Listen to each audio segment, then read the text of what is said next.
Right. So let's get started without any further ado. So as mentioned earlier, we took a demo or a workshop, I would say, on this Sunday, where we covered what all topics I'll be discussing throughout the course. And in today's session, we will be going with the first prerequisite for cybersecurity, which is networking fundamentals. So basically covering what networking is, what networks are, what are hosts, and what are IP addresses and the categories of them. Okay. So whenever you talk about networking fundamentals, there are three important definitions to go through. There's something called as networking, networks, and hosts. When you talk about networking, this is the practice of connecting information devices with each other. Now, these information devices could be anything. They could be as small as a mobile phone to as big as a web application server or whatnot. Okay. So the practice of connecting these information systems with each other so that they can transmit or receive or send data or information is called as networking. And a collection of such devices together is called as a network. So a network is a collection of interconnected devices that can communicate with each other. And each individual device in that network is called as a host. So a host refers to any device connected to that network that can transmit or receive data. Okay. Now, as an example, this could be your laptop, your desktop, your printer, your router, your mobile phone, your IP cameras, your Bluetooth speakers, etc., etc. Okay. So again, your smartwatches, your smartphones, etc., etc. Okay. Now, no matter what device you take, guys, over here, each of these devices requires a unique identity. And that name or that identity to each of these hosts or devices is called as an IP address. To define an IP address, each host on the network has a unique identifier known as an IP address. And these IP addresses allow for communication to occur between the hosts. Okay. So it's like how we address each other with our names. Similarly, these devices also have a name as an address. Okay. And that name is called as an IPv4 address. Okay. And this IPv4 address has a few important properties to it, which are mentioned here. So firstly, it's a 32-bit address. What I mean by 32-bit is that it contains 32 zeros or ones consecutively. A bit is the smallest data value a computer can hold. It can either be the value 0 or the value 1. Okay.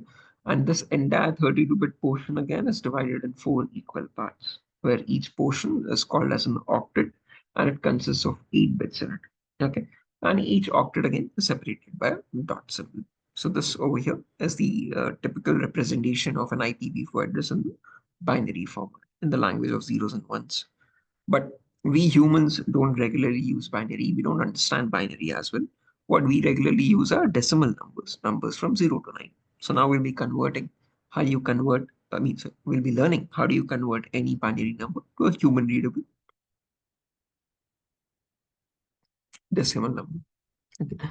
Now, there are two simple rules to convert any binary number to a decimal number, guys. First things first, if we take the example of this number here, 10101010, you have to first write down the values of 2 power 0 all the way up to 2 power 7 from right to left under each bit.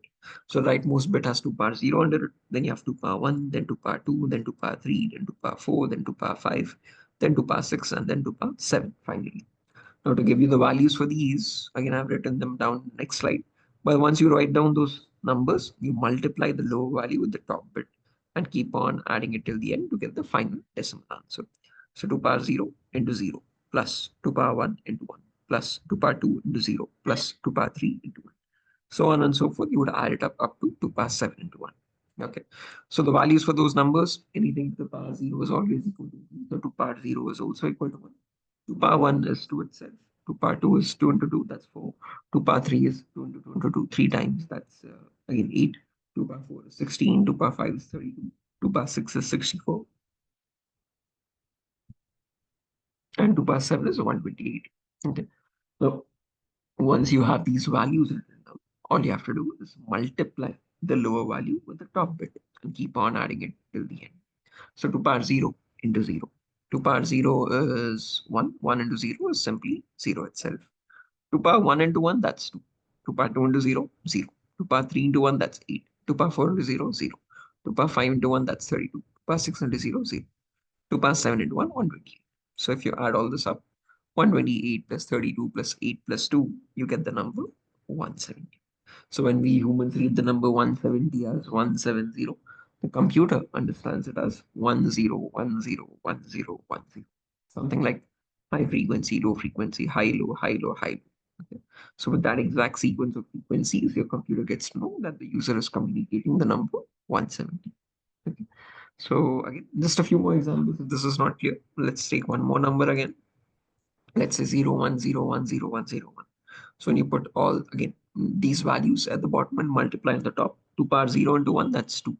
Oh, sorry, 2 power 0 is 1. So 1 into 1, that's 1. 2 power 1 into 0, that's 0. 2 power 2 into 1, that's 4. 2 power 3 into 0, 0. 2 power 4 into 1, 16. 2 power 5 into 0, 0. 2 power 6 into 1, 64. And 2 power 7 into 0, 0. And if you add all this up, 64 plus 16, that's 80. 80 plus 4, 84. 84 plus 1, 85. And when you have all ones, you add all the values. 128 plus 64 plus 32 plus 16 plus 8 plus 4 plus 2 plus 1. And you get the number 255. Okay. So the reason I'm trying to explain all of these decimal numbers to binary conversion or vice versa is because from this we can understand the range of IP addresses. What's the first IP and what's the last IP? To get the first IP, simply all you have to do is put all zeros everywhere in all octets. So when you put all zeros, the final decimal value for that would be 0.0.0.0.0. And if I had to get the last IP, I just put all ones everywhere. And when I put all ones, you get the number 255. 255.255.255.255. That's the last IP address. Again, this is the entire range of IPs, like guys. converting all the pair in the decimal form, right? That's it, exactly. Each octet. So when you convert each octet, you're getting the decimal values for them. Like there are four part in the IP4, so each and every part we need to convert in Decimal, yeah. binary to From decimal, binary. then separated with a dot, and Exactly. that will be the last IP. Yes, when you have So, all ones, you get the last IP. So in the binary so, format, when you have all ones in so the which 32. which one will be the original IP of the host device? Like this is IP4, right? Oh, yes, you get IPv4 addresses itself. But again, in those IPv4 addresses, we have multiple categories again. So there's something called as classes. If I show this diagram for you. So this is the entire categorization of IPv4 addresses. So you have 5 classes, class A, B, C, D, and E.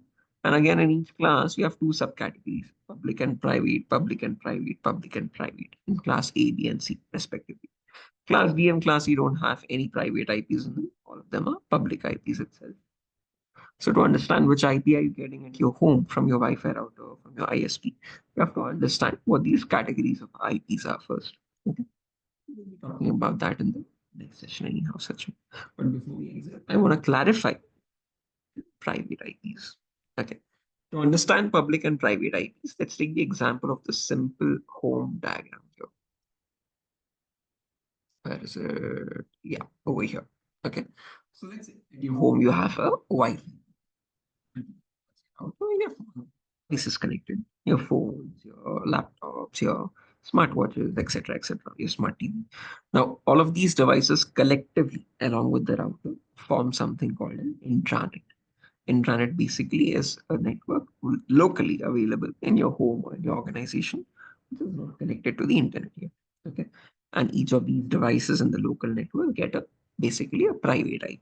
So a private IP is more than sufficient for these devices to communicate in a local area network. But when any of these devices wants to communicate with the internet, the largest network in the world, to visit any website like google.com, then you need something called a public IP. So your ISP, Internet Service Provider, provides public IPs for you to connect to the internet. Okay. So, and once, let's say, if your phone is requesting Google, the request goes to router first, router transmits it to the other interface, and from there it reaches basically the internet web server with Google's IP. Okay. So that is the entire architecture, I would say, of how public and private IPs are divided. Private IPs are used in local networks, public IPs are for internet access. Is that clear, Ravi? So Ravi, like Ravi. so Oh, Sachin, my bad. from the router it will be the public IP, right? Yes. So your router basically has And two interfaces. One is for the private IP network, and the other one is for the public IP. So if you observe your router, you get an optical fiber cable or some cable from outside the house, and it comes and connects to your router, right? So that cable is carrying the public IP to your router. Public IP. And inside, like if I check my mobile phone or laptop, it will be private IP, right? Private IP, exactly. So if you want to check your laptop what your private IP is, you open up Run, Windows R, search for CMD for command prompt, and here you can type a very simple command, ipconfig, and this shows your private IP over here, IPv4 private address. Okay. But again, don't get confused with the remaining pieces of information. We'll talk about that in the next session. But this is how you check your private IP. And if I had to check what your public IP is, you can go to your browser, any browser for that matter, and just search for what is my IP. And that is going to provide you your public IP. So if I click on this link or check in Google as well, this is my public IP 49.2.4.238.112. And this is going to be unique, guys. So you'll have a completely different public IP from mine. So I'm forgetting the name. Sachin. Yeah. Okay. Yes. So that is what public and So private IP. like this public IP, this is for common for everyone inside my home, right? Yes, all the devices in your home network will share one single public IP itself. And for each and every laptop or mobile device, there will be separate IPv4, right? Yes, you will always have IPv4 for local network devices. Okay. For internal communication. So this is like while accessing, it's taking the personal IP, private IP. To any device on the local network, yes. So if your phone wants to communicate with the router, it happens on the private IP. But if it's searching for Google, then the private IP on router will transmit the packet to the public IP. And using that public IP, it reaches the internet. Okay. So your router is a device to connect two different networks and it has multiple network interfaces. Okay. So that's an And important. this public, suppose that I have a Geo Wi-Fi. So Okay. this public IP is same for other house. Like I have a house beside my house, there is another house.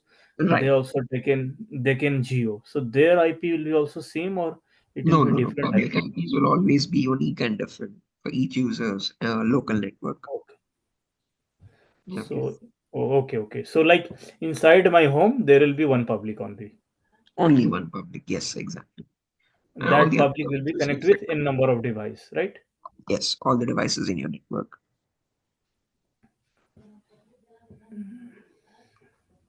Okay. Any other And question? That's I it. like one general doubts, like suppose that I am using free Wi-Fi from the airport or in the cafe coffee day or something in the restaurant.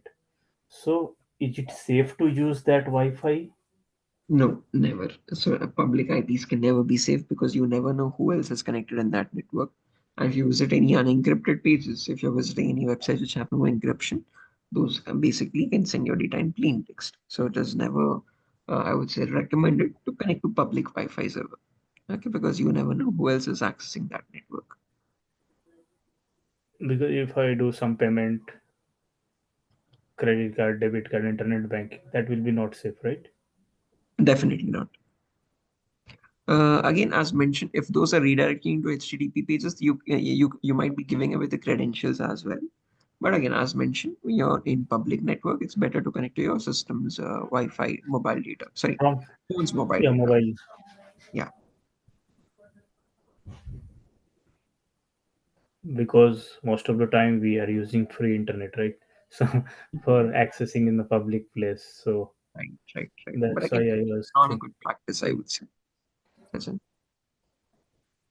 So we will learn in the next classes, right? What are the attacks, how can minimize, and how they attack. Suppose that I do some payment in the Paytm or internet banking from the public internet, how hacker can attack, how can know my credential, how can visit to my logins, and how that we can. right. Again, all of what you've mentioned belongs to the web application pen testing part. We'll be covering that also. Some very important vulnerabilities, like you mentioned. Okay. But again, that's related to websites. We will be covering that in the upcoming sessions. What is the difference between IPv4 and IPv6? Again, this IPv4 version 4 and IPv6 version 6. IPv6 was developed because they had an idea that IPv4 might get extinct soon. So all the IPs in IPv4 might be used up eventually. And therefore, they would need a new range, and that is IPv6 instead. Okay. A much more, I would say, later released version. And it's hexa. It contains hexadecimal characters, alphabets from A to Z. Sometime we are checking in the system, it's showing IPv4 and there is also IPv6. Mhm. For different interfaces, probably, Sachin. Okay. But when you check for your interface that you're connected on, you'll always get an IPv4 itself. If I go to my command prompt, if I type ipconfig again, you can see here for Ethernet, I'm not connected on it, I get IPv6 here. But for my Wi-Fi adapter, which I'm connected on, I get my IPv4. So connecting is, so what is this one about 6, and which one is from getting from the router, and which one is like The one which you something? see, a Wi-Fi adapter. Wherever you see Wi-Fi adapter, that's the Wi-Fi router. All the others are the other adapters which you might have installed, your Ethernet or your VMware adapters, etc., etc. So these are the virtual VMware adapters from my tool. And here's my Wi-Fi adapter. It specifies the name, wireless LAN adapter, Wi-Fi adapter. This is coming from public. No, this is the command prompt. We get the private IP No, here. like The this public this IP. LAN adapter Wi-Fi is a public IP, right? Coming from the Yes. Wi-Fi router. This is the private IP here, 192.168.0.5. Okay, this is private for this laptop. Yes, exactly. Some background disturbance, Sachin. Yeah. Okay. Any other questions, Sachin? No, fine. Yeah. Okay, cool. So we'll connect back tomorrow, Sachin. Tomorrow, what we're going to learn is we'll learn a bit more in depth on these classes. What are these 5 classes and what are some important DNS and DHCP protocols? We'll cover all that in the next session. Okay, sure. Yeah. Yeah. Bye bye. Yeah. See you Thank tomorrow. you. Thank